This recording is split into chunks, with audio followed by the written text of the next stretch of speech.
Greetings everyone, David J. Coon with Qigong Awareness. Welcome to the beach. We're going to discuss meditation. Not only are we going to discuss meditation, we'll do a little bit of a practice of meditation. There's so many different forms of meditation.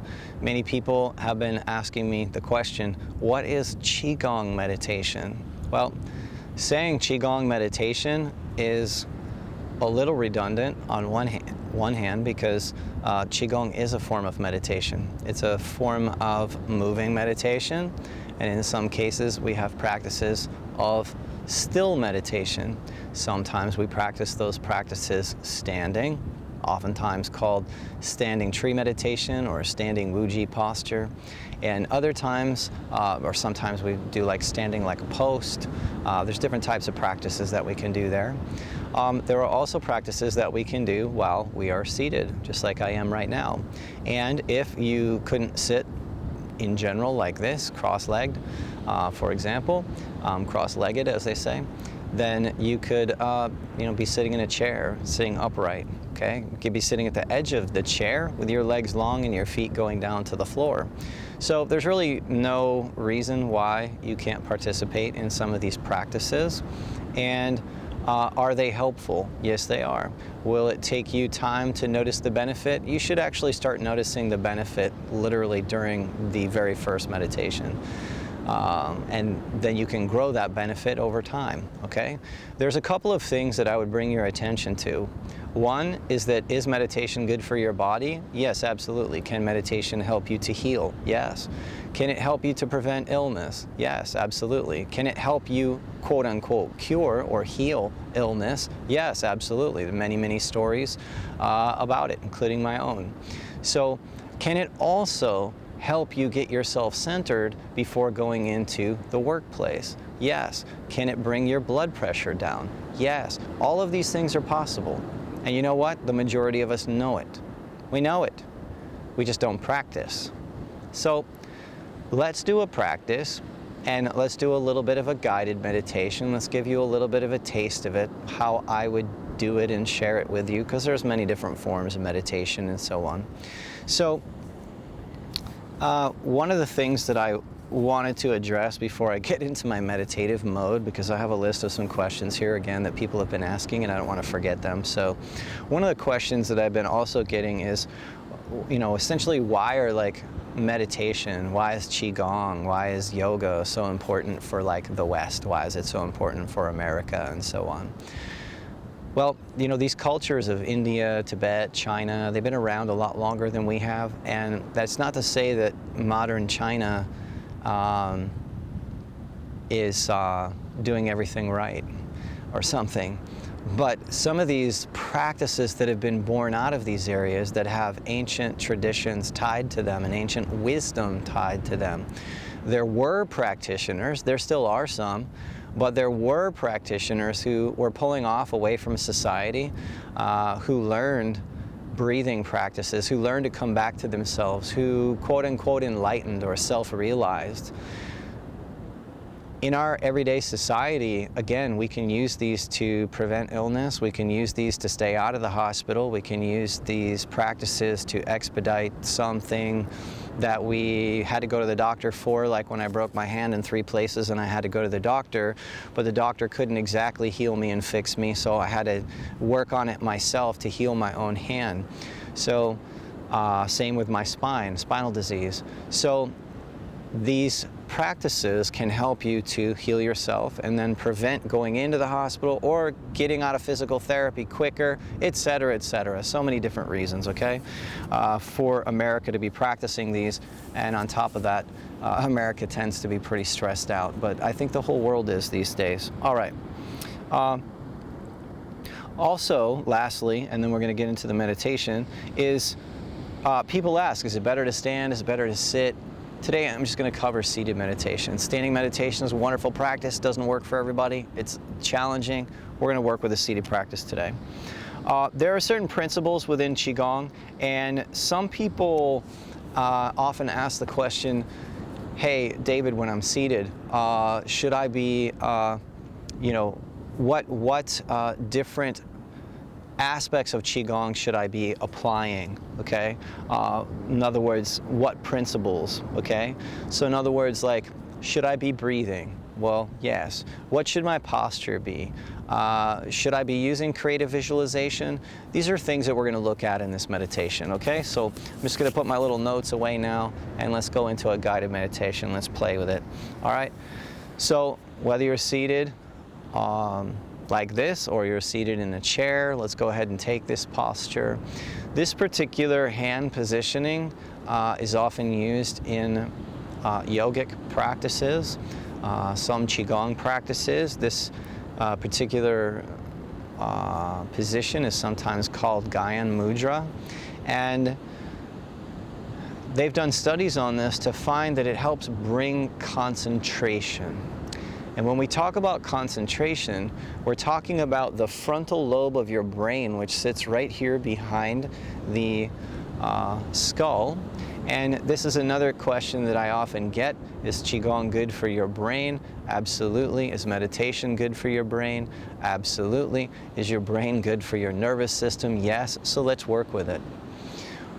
This area of concentration in the front of our brain here is called the frontal lobe.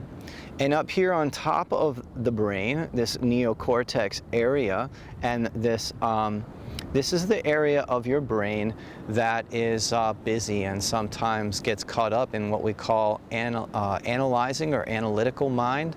And it gets very caught up in judgment and pointing out and noticing differences and stress and all of that. So we want to step away from that part of the brain. We want to bring a little concentration to the frontal lobe of the brain. Here we go. Let's put it together.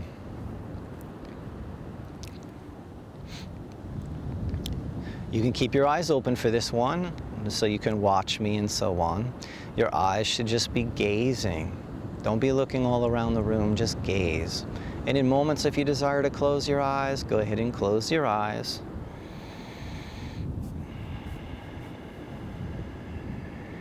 Now, right away, many people feel stressed because they become aware of their emotions, they become aware of their stress, they become aware of their anxiety, and so on. Try not to be too intimidated by that.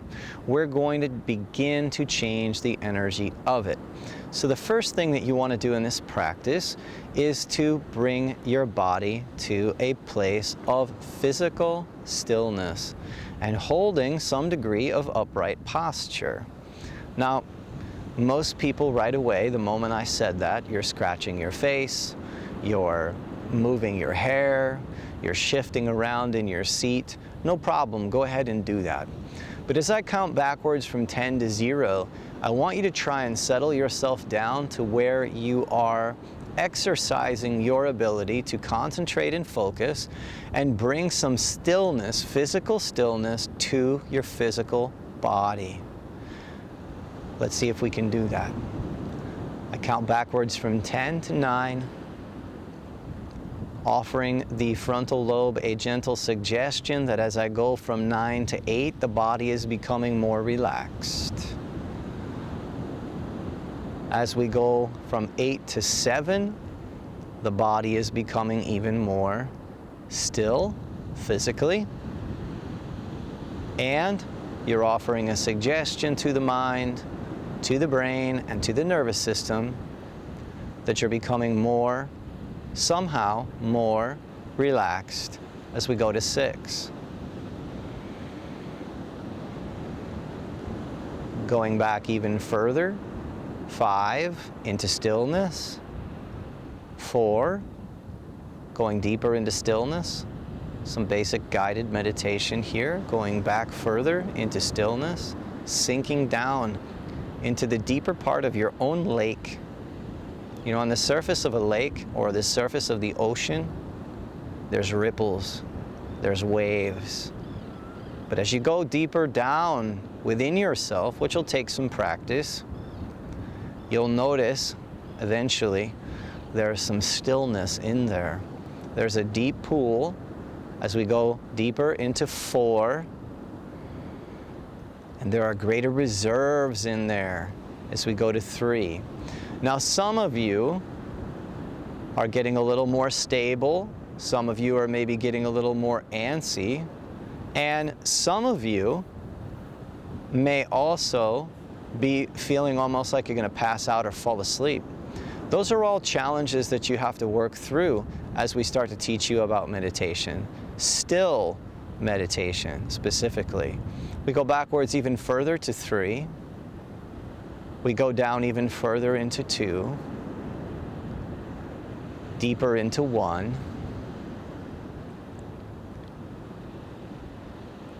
And we get to what we call 0-point stillness.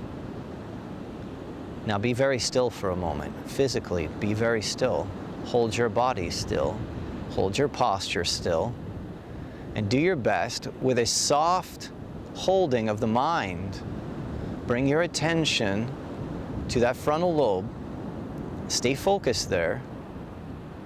And once again, suggest to your mind that you are relaxing, that you're becoming still. Now let's take that attention and become even more versed in our Qigong practice, if you will.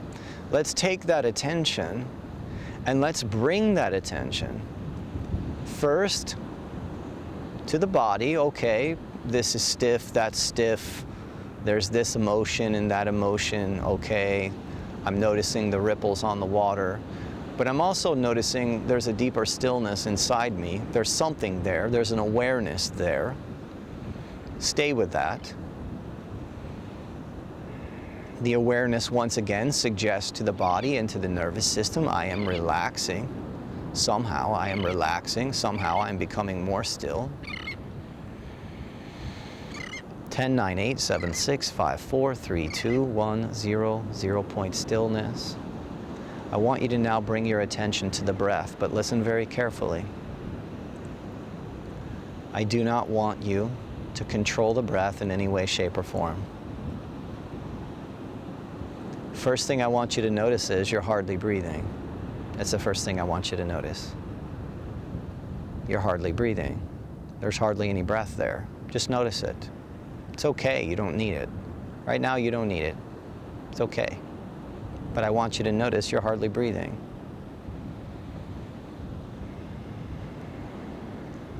The next thing I want you to notice is I want you to notice your inhalation. As your inhalation starts to come through your nose, I want you to ride it in. I want you to observe it and ride it in. As you exhale your breath, I want you to ride the breath out and notice that your consciousness, your awareness is sort of permeating the space around you. And as you inhale, your consciousness, your awareness is riding in on the in-breath.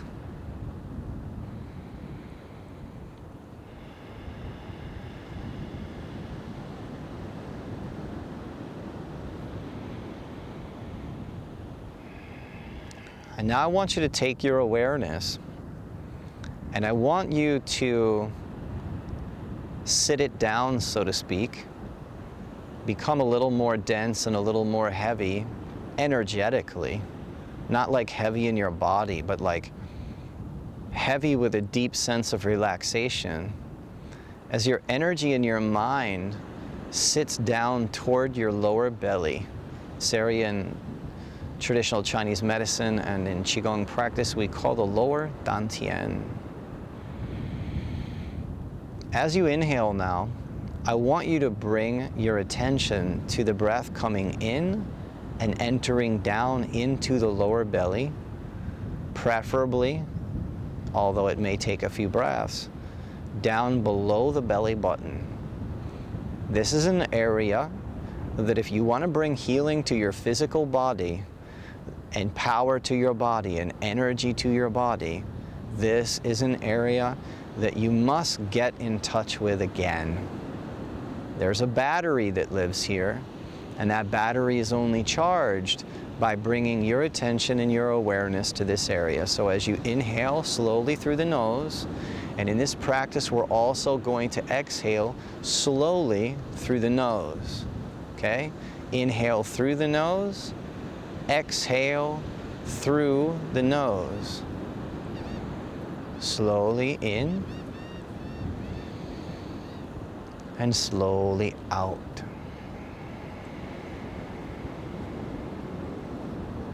Slowly and purposefully, when you're ready, inhale through the nose.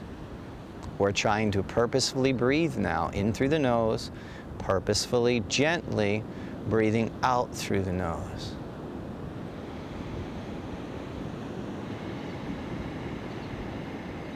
It's okay that you feel tension in your body. It's okay that you feel stress in your body.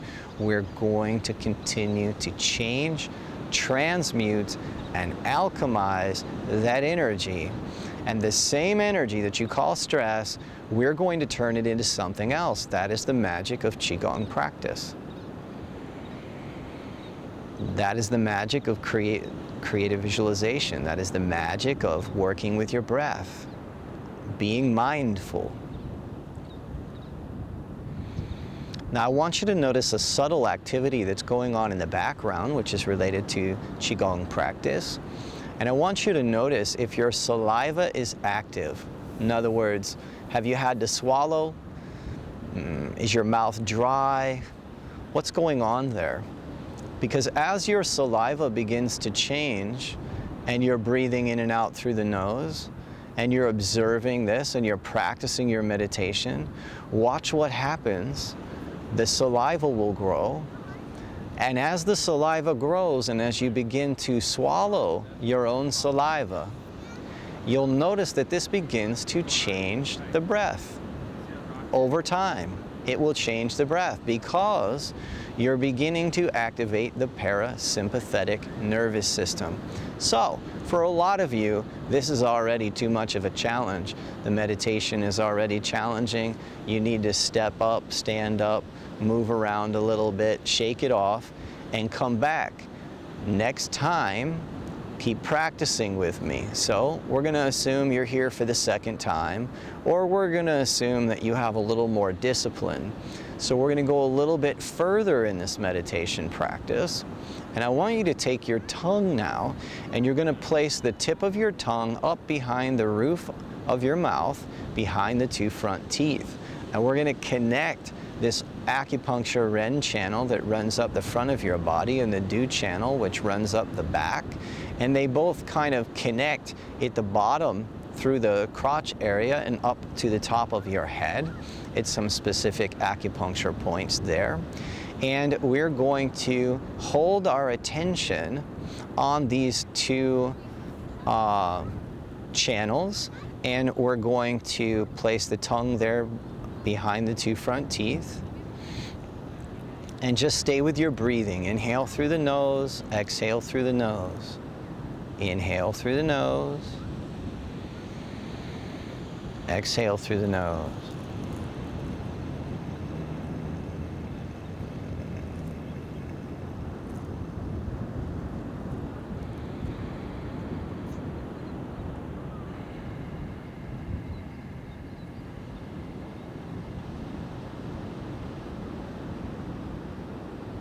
Watching the breath come in, watching the breath go out. Now just take an inhale through the nose, exhale through the nose or mouth. Excellent job, okay, wherever you're at with that. If you're in a position where you can just lie down on the floor, just lay down. In yoga they call that shavasana, just sort of laying down and letting go.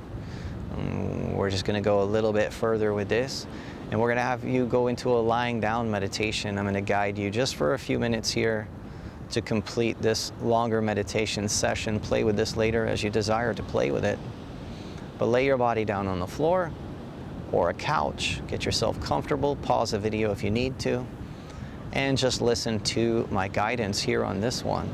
A little bit of a guided meditation, but also a little bit of a healing transmission. Here we go. Because as I count backwards from 10 to 0, I'm not just telling your mind to do that. I'm actually doing it with my own mind. And as I do it with my own mind, I shift my own energy. And as I shift my own energy, if you and I are metaphorically shaking hands, in other words, we have a connection, we've made a connection, then I'm also going to start shifting your energy.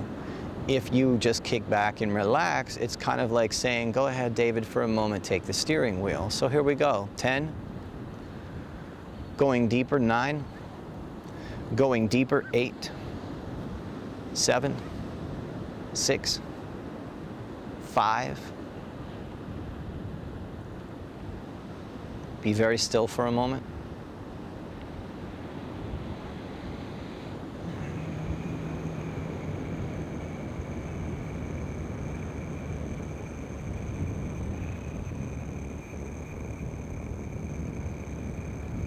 You may hear a little noise in the background as far as something that I'm doing with my energy system and through my throat and from my gut.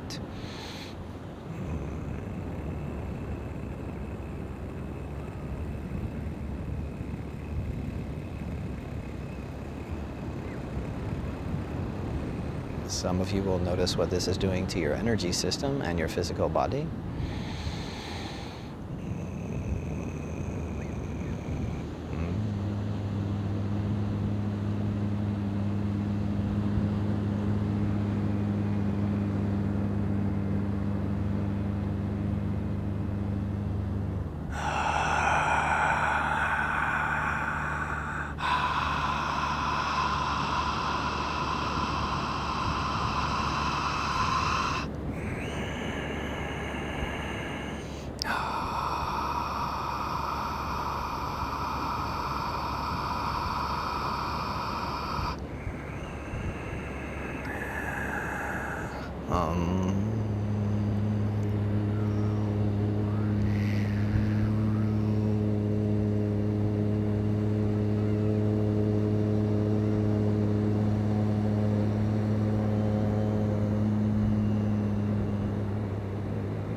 And then go ahead and take a couple of breaths as you desire there and are ready to.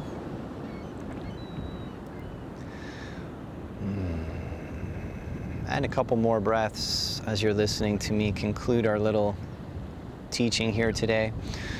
So meditation practice back when I was in my early 20s was very challenging. It was also very challenging in my mid-20s. It wasn't until I got into my 30s and 40s with my training and now into my 50s where I had the discipline, the understanding, the context to be able to really start shifting what was going on in my energy system.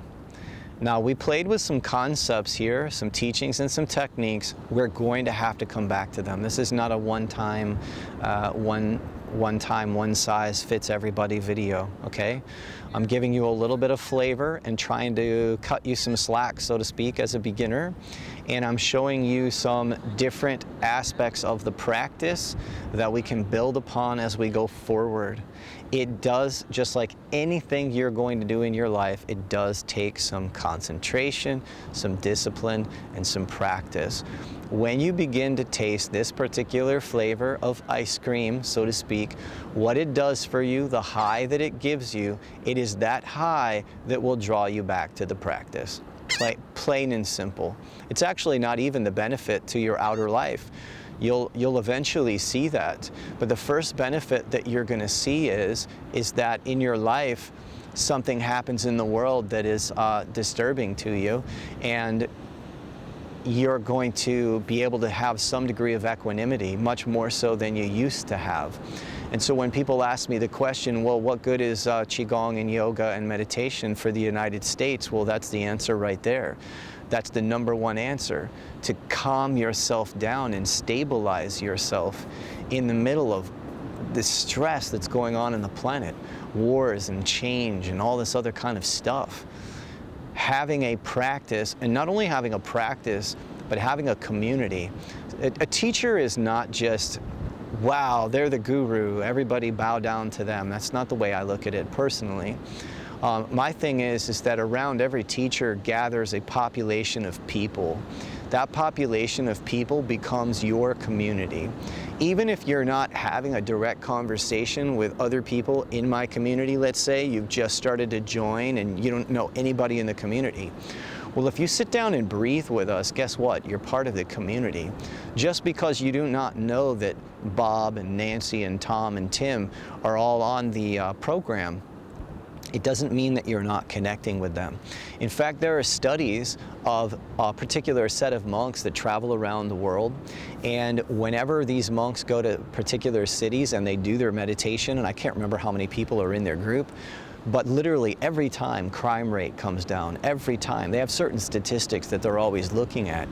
So when we gather together like this, it's not just the power of your meditation or the power of my meditation, it's the power of two or more that are gathered with a common intention. So keep that in mind as you're practicing. Come back and see us if you desire and you find a home here, and hopefully this has been helpful for you. And if you listened to the video thus far and all the way through, then I'm sure it has been. All right, thank you so much. Take care. Look forward to seeing you in the next episode.